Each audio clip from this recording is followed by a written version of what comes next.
For remittances, there are 4 specific rules. A US national can remit to a Cuban $1,000 per quarter per sending person remitter per one Cuban national. Okay, you can remit to family, that's the limit.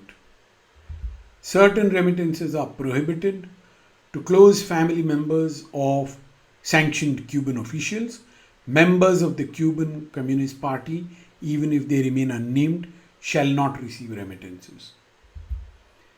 No donations to anyone else in Cuba. But to promote the growth of a private sector independent of Cuban government control, remittances to support economic activity of non-state sector organizations. This is essentially to allow self-employed Cubans to stand up on their own feet, set up businesses, have an income stream that does not have to answer to Cuban government. So if you're sending money to support someone for that kind of activity, it's permitted. Now, these rules are since 2019. It always remains that the sanctions in force are what are relevant. It is important for practitioners to understand that sanctions that are in force, whether that $1,000 has gone up or down in case 1, family remittances, should be checked at the time of a transaction. The changes are of a nature that don't follow anything consistent by way of pattern and principle. We cannot generalize and say because it is Cuban families, it will always remain permitted, the cap will always remain 1,000, the cap will always be per quarter, you will always be allowed to support private sector with investments as in point 4. No, there can be no surety that things will remain as is. We just looked at it. Nothing demonstrates more than the nuance, granularity, and changes in the case of Cuba. 2009, Barack Obama comes, makes relaxations. Trump puts all of those restrictions back.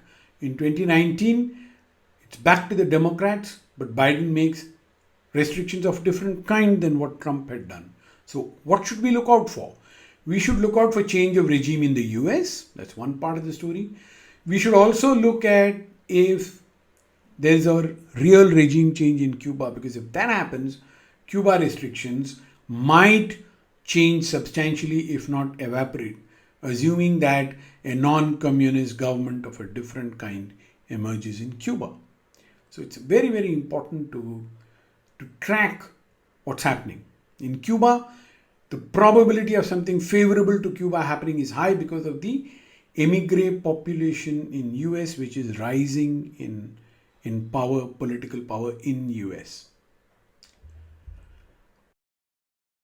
There is one provision which supports internet freedom in Cuba.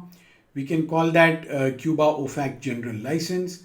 It is to make sure that people can communicate with the rest of the world, get information on what's happening in the rest of the world.